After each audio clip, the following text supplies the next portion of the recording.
வணக்கம். நீங்கள் இணைந்து கொண்டிருப்பது தினமலரின் பிரதான செய்திகளுடன். முதலில் தலைப்புச் செய்திகள். தொலைபேசியில் தொல்லை கொடுத்தால் அபராதம், போலீசார் விடுத்த எச்சரிக்கை. கைமாறியது இலங்கை கிரிக்கெட் சபை. சாரதிக்கு உடல்நலக்குறைவு, வீட்டுக்குள் பாய்ந்த அரசு பேருந்து. கோழிக்கரைக்கு கணவனின் கழுத்தை அறுத்து கொன்ற மனைவி.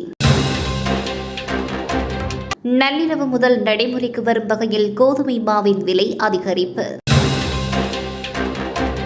அர்ஜுனா பிணையில் செல்ல அனுமதி, நீதிமன்றம் வழங்கிய அதிரடி உத்தரவு.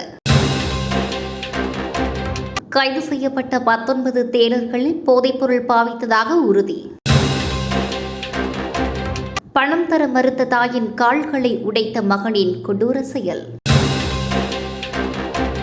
யாழ் மீனவர்கள் மீது கொடூர தாக்குதல், அமைச்சர் கடும் கண்டனம். தொடர்பான விரிவான செய்திகள். பொதுமக்களுக்கு டிஜிட்டல் தளங்கள் மற்றும் தொலைபேசி அழைப்புகள் ஊடாக விடுக்கப்படும் அச்சுறுத்தல்களை கட்டுப்படுத்தும் நோக்கில் சட்ட நடவடிக்கைகள் பலப்படுத்தப்பட்டுள்ளதாக போலீசார் குறிப்பிட்டுள்ளனர்.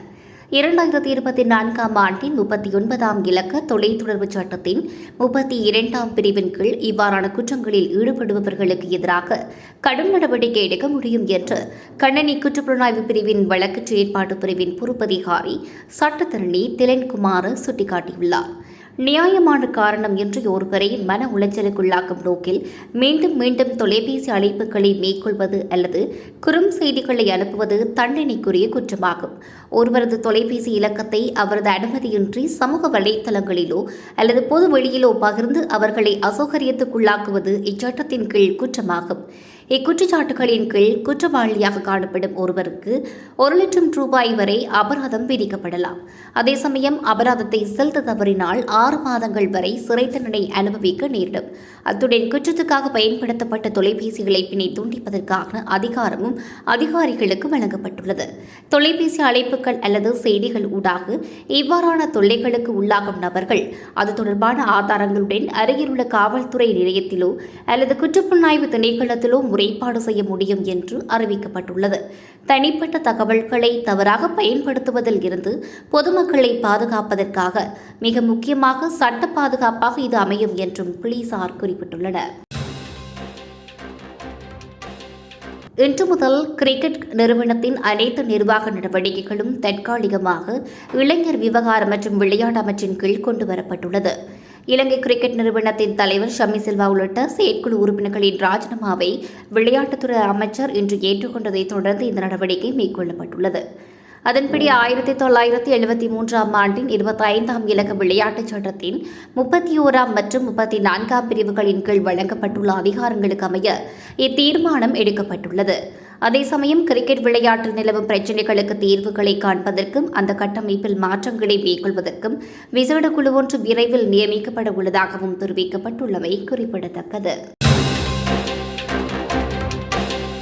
மொரட்டுவையில் இருந்து பாணாந்துறை நோக்கி பயணித்த பேருந்து ஒன்றின் சாரதிக்கு திடீரென்று ஏற்பட்ட உடல்நலக்குறைவு காரணமாக பேருந்து கட்டுப்பாட்டை இழந்து வீதியின் மறுபக்கத்திற்கு தாவி வீடொன்றின் மீது மோதி விபத்துக்குள்ளாகியுள்ளது. விபத்தில் பேருந்தில் இருந்து எவருக்கும் எவ்வித காயங்களும் ஏற்படவில்லை எனினும் வீதியில் பயணித்துக் கொண்டிருந்த மோட்டார் சைக்கிள் ஒன்றின் மீது பேருந்து மோதியதில் அதில் பயணித்த 2 படுகாயம் அடைந்தனர். காயமடைந்தவர்கள் பாணாந்துறை ஆதார வைத்தியசாலையில் அனுமதிக்கப்பட்டுள்ளதுடன் அவர்களின் நிலைமை கவலைக்கிடமாக இல்லை என்று வைத்தியசாலை வட்டாரங்கள் தெரிவிக்கின்றன. மேலும் விபத்து சம்பவம் தொடர்பான மேலதிக விசாரணைகளை மொரட்டுவை போலீஸ் போக்குவரத்து பிரிவினர் மேற்கொண்டு வருகின்றனர். இந்தியாவின் தெலுங்கானா மாநிலத்தில் கோழிக்கறி சமைப்பது தொடர்பாக ஏற்பட்ட குடும்ப தகராறு கணவன் கொலையில் முடிந்த அதிர்ச்சி சம்பவம் ஏற்பட்டுள்ளது. தெலுங்கானா மாநிலம் கமரெட்டி பகுதியைச் சேர்ந்த 28 வயதுடைய நபர் ஒருவருக்கும் அவரது மனைவிக்கும் இடையே உணவு சமைப்பது தொடர்பாக வாக்குவாதம் ஏற்பட்டுள்ளது. தனக்கு கோழிக்குழம்பு சமைத்து தருமாறு கணவன் தொடர்ந்து வற்புறுத்தியதே இந்த மோதலுக்கு காரணமாக அமைந்ததாக ஆரம்ப விசாரணைகளில் தெரியவந்துள்ளது. வாக்குவாதம் ஒரு கட்டத்தில் கடுமையாக கைகலப்பாக மாறிய நிலையில் அக்கம் பக்கத்தினர் தலையிட்டும் நிலைமை கட்டுப்பாட்டுக்குள் வரவில்லை. இதனால் ஆத்திரமடைந்த மனைவி அருகில் இருந்த அரிவாளை எடுத்து கணவனின் கழுத்து பகுதியில் தாக்கியுள்ளார். காயமடைந்த கணவன் தரையில் விழுந்து தலையில் ஏற்பட்ட கடுமையான காயம் மற்றும் அதிக இரத்தப்போக்கு காரணமாக சம்பவ இடத்திலேயே உயிரிழந்தார். சம்பவம் குறித்து தகவல் அறிந்த காவல்துறையினர் உடனடியாக சம்பவ இடத்துக்கு சென்று உயிரிழந்தவரின் உடலை கைப்பற்றியதுடன் சந்தேக நபரான மனைவியை கைது செய்து மேலதிக விசாரணைகளை மேற்கொண்டு வருகின்றனர். உயிரிழந்த தம்பதியினருக்கு 2 பெண் பிள்ளைகள் இருப்பதால் இச்சம்பவத்தால் அவர்கள் தற்போது பாதுகாப்பற்ற நிலைக்கு தள்ளப்பட்டுள்ளதாக தெரிவிக்கப்பட்டுள்ளது. சிறிய குடும்ப தகராறு ஒரு கொடூர சம்பவமாக மாறியுள்ளவை அப்பகுதியில் கோபத்தையும் சோகத்தையும் ஏற்படுத்தியுள்ளதாக தெரிவிக்கப்பட்டுள்ளமை குறிப்பிடத்தக்கது. கோதுமை மா 1 கிலோகிராமின் விலை அதிகரிக்கப்பட்டுள்ளது. இன்று நள்ளிரவு முதல் நடைமுறைக்கு வரும் வகையில் பிரீமா நிறுவனம் இந்த விலை அதிகரிப்பை அறிவித்துள்ளது. 1 கிலோகிராம் கோதுமை மாவின் விலை 5 ரூபாவினால் அதிகரிக்கப்பட்டுள்ளது. இதன்படி 220 ரூபாயாக இருந்த கோதுமை மா 1 கிலோகிராமின் விலை அதிகரிக்கப்பட்டதை அடுத்து 225 ரூபாவுக்கு விற்பனை செய்யப்படுகின்றது. போக்குவரத்து செலவுகள் உள்ளிட்டவற்றில் ஏற்பட்ட அதிகரிப்பின் காரணமாக இந்த விலை உயர்வு அறிவிக்கப்பட்டுள்ளதாக பிரீமா நிறுவனம் அறிவித்துள்ளது. கைது செய்யப்பட்டு விளக்கமறியலில் வைக்கப்பட்டிருந்த நாடாளுமன்ற உறுப்பினர் ராமநாதன் அர்ஜுனாவுக்கு பிணையில் செல்ல நீதிமன்றம் உத்தரவிட்டுள்ளது. மல்லாகம் நீதிமன்றத்தில் அர்ஜுனாவை இன்றைய தினம் உட்படுத்திய போதே அவருக்கு பிணை உத்தரவு வழங்கப்பட்டுள்ளது. தலா 2 லட்சம் ரூபாய் பெறுமதியான 2 சரீர பிணைகளில் செல்ல நீதிமன்றம் அனுமதி அளித்துள்ளது. விளக்கமறியலில் வைக்கப்பட்டுள்ள நாடாளுமன்ற உறுப்பினர் ராமநாதன் அர்ஜுனா மல்லாகம் நீதிமன்றத்துக்கு இன்று அழைத்து வரப்பட்டார். இளவாலை போலீசாரினால் கடந்த 27ஆம் தேதி கைது செய்யப்பட்ட அவர் மல்லாகம் நீதிவான் நீதிமன்றத்தில் முன்னிலைப்படுத்தப்பட்டதை அடுத்தே இவ்வுத்தரவு பிறப்பிக்கப்பட்டுள்ளது. மேலும் கடந்த 25ஆம் தேதி யாழ்ப்பாணம் பெரியவிளான் பகுதியில் காணி தகராறு காரணமாக பெண் ஒருவரை துப்பாக்கியால் அச்சுறுத்திய குற்றச்சாட்டின் பேரில் அர்ஜுன ராமநாதன் கைது செய்யப்பட்டவை குறிப்பிடத்தக்கது.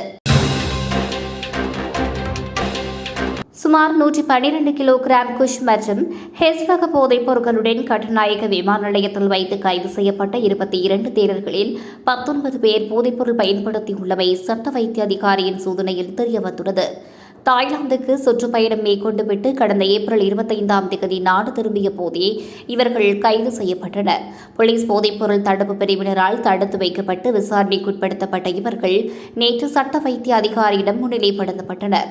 இதன்போது அவர்களில் 19 பேர் கஞ்சா போதைப்பொருள் பயன்படுத்தியுள்ளமை உறுதி செய்யப்பட்டது.